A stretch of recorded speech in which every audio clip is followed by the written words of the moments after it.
السلام علیکم ورحمۃ اللہ وبرکاتہ۔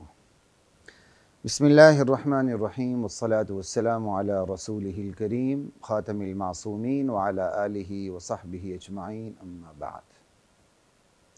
خواتین و حضرات، حالات حاضرہ پر مشتمل نشست اسلام کے مطابق کے ساتھ خلیق الرحمن آپ سے مخاطب ہے۔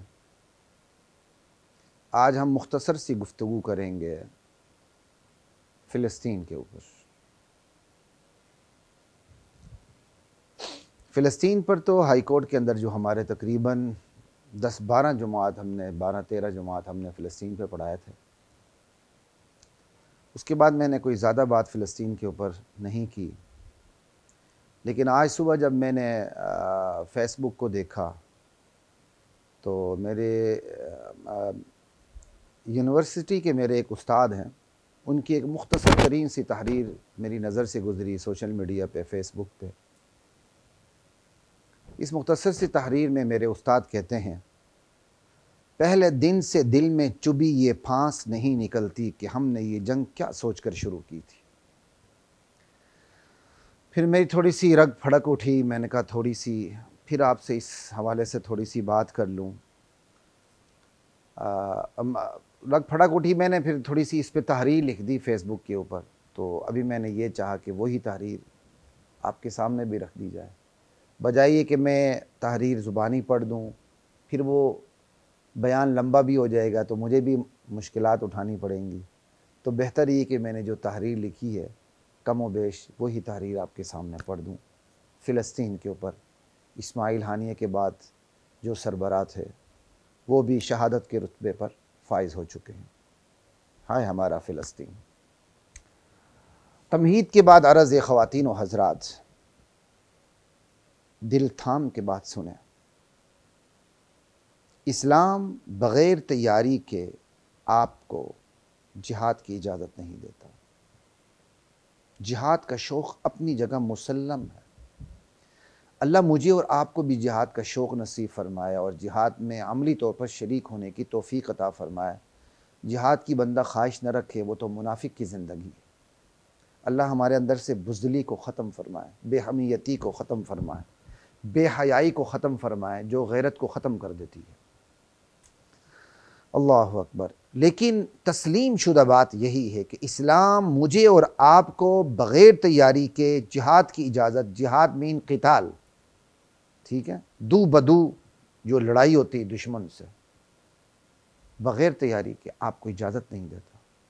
ہاں، دشمن خود حملہ آور ہو جائے آپ کے اوپر تو پھر تو چارہ کار نہیں ہوتا، لیکن خود آپ دشمن پر حملہ کرتے ہیں، چاہے وہ آپ کی سرزمین کے اوپر ہی کیوں نہیں ہے، لیکن تیاری تو دیکھی جائے گی نا کہ آپ کتنے عرصے تک آپ لڑ سکتے ہیں، آپ کی پالیسی کیا ہے کہ صرف آپ 2 لوگ ہی لڑنے والے، باقی پوری قوم بیٹھی ہوئی کیا ہے۔ بہرحال بغیر تیاری کے اسلام آپ کو جہاد کی اجازت دینے کو تیار نہیں ہے۔ اس پہ میں ڈیٹیل میں نہیں جاؤں گا، لیکن تھوڑا سا دکھ اصولی طور پر آپ کے سامنے رکھتا ہوں۔ پہلی بات تو یہی جو آپ کو میں نے بتا دی، اور دوسری بات، اسلام منافقین کو پہچاننے کے باوجود اتحاد امت کے خوشگوار عنوان سے آنکھ بند کرنے کی اجازت نہیں دیتا۔ آپ منافقین کو پہچان چکے ہیں، پھر آپ نے اتحاد امت کی چھتری تان رکھی ہے اور ان کو آپ اپنی صفوں میں داخل کر رہے ہیں۔ جنگ کے وقت تو صفیں سیدھی کی جاتی ہیں، باغیوں کو، منافقوں کو، غداروں کو الگ کیا جاتا ہے، اور آپ عین جنگ کے مقام پہ آپ نے اتحاد امت کی چھتری تان دی اور منافقین کو آپ اندر دعوت دینے، بلکہ ساری لگام آپ نے منافقین کے ہاتھ میں دے دی اور فتح کی امید لگا کے بیٹھے ہوئے ہیں آپ۔ انا للہ و انا الیہ راجعون۔ اسلام منافقین کو پہچاننے کے باوجود اتحاد امت کے خوشگوار عنوان سے آنکھ بند کرنے کی اجازت نہیں دیتا۔ ٹھیک، حماس نے اپنا جہادی سیاسی تعلق ایران سے رکھا ہوا ہے۔ وہ ایران جس نے عراق میں اہل اسلام پر ظلم و ستم کی انتہا کر دی، وہ ایران جس نے شام کے مسلمانوں کی نہ صرف جانوں سے کھیلا بلکہ ان کی عزت و آبرو کو بھی پامال کیا، حزب الشیطان جیسی تنظیموں کو ساتھ لے کر وہ ایران آج غزہ کے مسلمانوں کا نگہبان اور محافظ ہوگا؟ نہیں، ہرگز نہیں۔ تف ہے ایسی سوچ پر کہ جو قاتل کو مسلمانوں کا محافظ سمجھے، جو زندیق کو مسلمانوں کا محافظ سمجھے، جو مرتد کو مسلمانوں کا محافظ سمجھے۔ آخر یہ بات ہماری کھوپڑی میں سماتی کیوں نہیں ہے کہ منافق مسلمان کا محافظ نہیں ہو سکتا؟ اخوانی سوچ کا قصور یہی ہے کہ انہوں نے ہمیشہ دشمنان دین، دشمنان صحابہ پر اعتماد کی اور ہمیشہ منہ کی کھائی، اور ہمیشہ سے کبھی سبق نہ لیا، اور نہ ہی آئندہ ان لوگوں سے کوئی امید ہے کہ یہ سبق لیں، کیونکہ یہ ہمارے مظلوم بھائی اتحاد امت کے ناجائز استعمال کے نشے میں چور ہیں، جانیں قربان کرنے کے باوجود سمجھنے سے قاصر ہیں۔ ہم تو پہلے دن سے یہ کہتے ہیں کہ جو ابو بکر کا نہیں، عمر فاروق کا نہیں، عثمان غنی کا نہیں، حسنین کا نہیں، علی معاویہ کا نہیں، رضوان اللہ تعالی علیہم اجمعین، عراق کے مسلمانوں کا نہیں، شام کے مسلمانوں کا نہیں، وہ غزہ اور فلسطین کا کبھی بھی نہیں ہو سکتا۔ یہ ایران اور یہود کا گٹھ جوڑ ہے، یہ باپ بیٹے کا گٹھ جوڑ ہے جو پوری دنیا میں مسلمانوں کے خون سے نہ صرف کھیل رہا ہے، مسلمانوں کے نہ صرف خون سے کھیل رہا ہے بلکہ عزت و آبرو کو بھی پامال کر رہا ہے، اور ساتھ ہی القدس القدس کے نعرے بھی لگا رہا ہے، اتحاد امت کے راگ بھی الاپ رہا ہے، اور ہم پر بغیرتی کے فتوے بھی کسوا رہا ہے۔ خواتین و حضرات، یاد رکھیے، آج امت مسلمہ کی قیادت کے دو ہی گروہ ہیں۔ آج امت مسلمہ کی قیادت کے دو ہی گروہ ہیں، دو ہی قسمیں ہیں۔ ایک گروہ کا نام بے غیرت ہے اور دوسرے گروہ کا نام احمق ہے، اور ان دونوں گروہوں کی وجہ سے نہ صرف اہل اسلام کا خون بہہ رہا ہے بلکہ عزت و آبرو بھی تار تار ہو رہی ہے، اور امت کا منافق، زندیق اور مرتد طبقہ، دشمنان صحابہ، ان دو بے غیرت اور احمق گروہوں کی وجہ سے اپنا کھیل انتہائی کامیابی سے کھیل رہا ہے، اپنی چال انتہائی کامرانی کے ساتھ چل رہا ہے۔ جناب والا، پلے باندھ لے اس حقیقت کو کہ غیرت نصیب ہوتی ہے حیا سے اور فراست نصیب ہوتی ہے ایمان سے۔ بے حیائی غیرت دار کو بے غیرت بنا دیتی ہے۔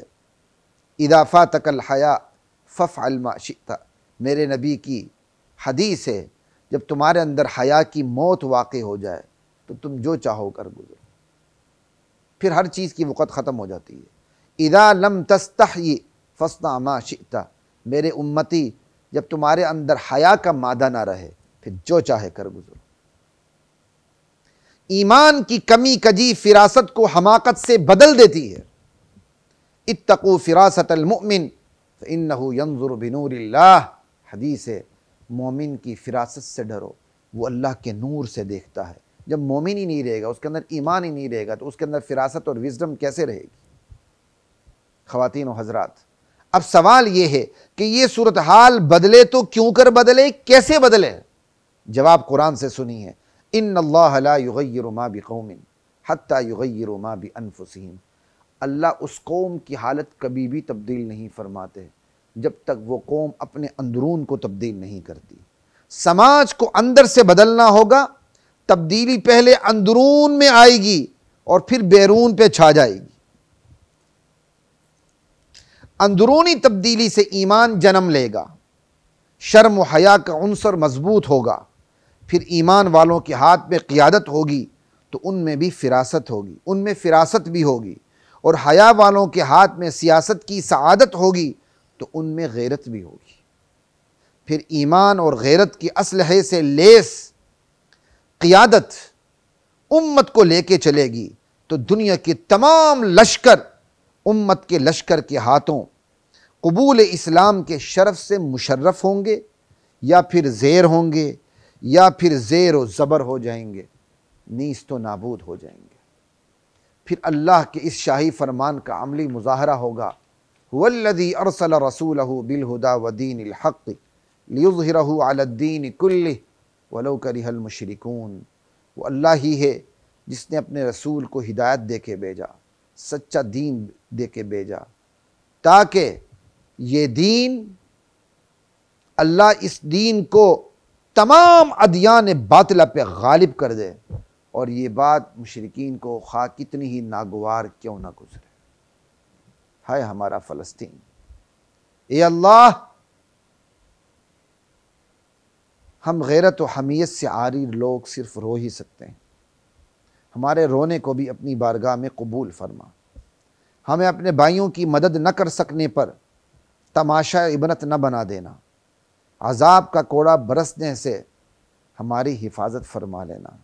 ہمیں معلوم ہے کہ تیرا فرمان ہے، ان ربک لبالمرصاد، تمہارا پروردگار گاتھ لگائے ہوئے ہے، لیکن ہمیں یہ بھی معلوم ہے یا اللہ کہ تیرا فرمان ہے، عفا اللہ عنک، تیری صفت معاف کرنا، تیری رحمت تیرے غضب پر حاوی ہے، بس ہمارے ساتھ عفو درگزر والا معاملہ فرما، ہمیں بیدار فرما، ہمیں غیرت نصیب فرما، ہمیں حیا نصیب فرما، ہمیں ایمان نصیب فرما، ہمیں فراست کی دولت نصیب فرما، ہمیں امت کے ایمان، جان، مال، عقل، نسل اور عزت و آبرو کی حفاظت کی توفیق عطا فرما، آمین یا رب العالمین و یا ارحم الراحمین۔ السلام علیکم ورحمۃ اللہ وبرکاتہ۔ وَلَقَدْ